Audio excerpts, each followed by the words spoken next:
ball, you have to fool the opponent. Even though your head shows as if you're expecting the ball to go in this direction, actually you intended to go on the other direction. So it's supposed to fool your opponent. And he says, so this book is, there are a lot of head fakes. Even though you might see the title of a chapter saying something, but it's actually more than that. It goes beyond what is written as the title of the chapter. Another of his childhood dream was to actually write an article in the World Book Encyclopedia. The fourth was being Captain Kirk. Anyone here knows what Captain Kirk is? I know more. When I read through it, I said, I don't know Captain Kirk, but I know Spock. I know Mr. Spock. So Captain Kirk is not my hero. Mr. Spock is. Well, Captain Kirk is his hero. And he talked about winning stuffed animals at a carnival. Those of you who saw the video just now. And finally, his ultimate dream is to be a Disney Imagineer. Okay? And I'll explain shortly what it means.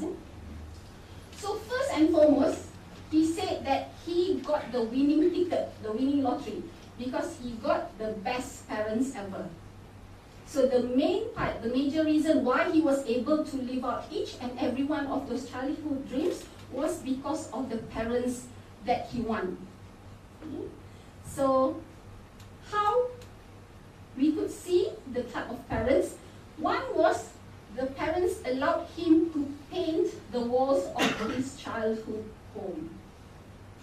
How many of us actually thought or actually did ask our parents, Ma, Ayah, boleh tak nak cat bilik? Okay. I know my children did. They have been, every one of them, especially my youngest one, who's the only boy. He's been whining, and that was before I read the book. Said, Mama, boleh tak nak cat bilik, Aras nak draw something. And I said, ask your father. And then before he could ask his father, I went about with a long lecture saying, macam mana nak cat pakai apa, nanti tak cantik, and apa, rosak rumah, macam mana kita nanti tak ada orang nak beli rumah kita, and so forth. So that was the mentality that I had. But his chapter actually showed that his parents was very open about it.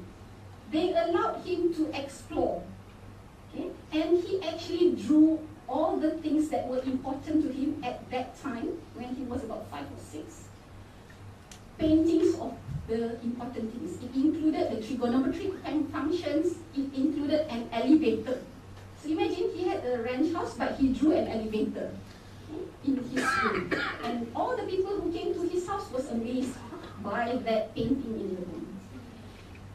And next is getting to 0G. Okay, so that's about being floatless. Okay. His aspirations of becoming an astronaut. He never did become an NFL player, but when he was coached, okay, his coach actually taught him many things. You've got to get the fundamentals down. So the coach taught him basic stuff, how to run, how to throw the ball, whereas they wanted to do more exotic things, more interesting things.